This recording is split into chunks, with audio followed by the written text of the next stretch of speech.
It's time for this week's Whitetail Tip of the Week with Chris Russell.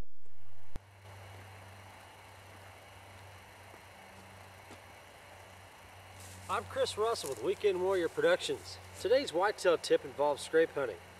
I believe it's the best way you're going to have an opportunity to find a buck and get an opportunity to harvest a buck in an area such as Spokane, Missouri, where the cover and the food is abundant. It's very difficult to determine a funnel area in a situation like this where there is so much cover and there is a lot of food. So what I do to try to get an opportunity to buck is I watch the scrapes develop throughout the middle of the season. Now, I normally see the first scrapes develop sometime after the first new moon in October. Once those scrapes starts to pop up, I start thinking, I start watching these scrapes pop up, and I start to draw a picture where that scrape line, those scrape lines are. And I'll find them along field edges, peninsulas like this, on the top of ridges, and the bottoms of valleys.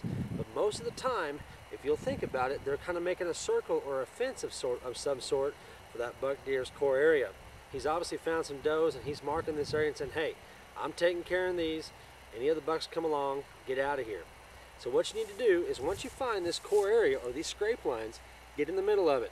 You need to make sure that you're clean, get that stand hung. If you can, come back and hang it and come back in 2 or 3 days to hunt it.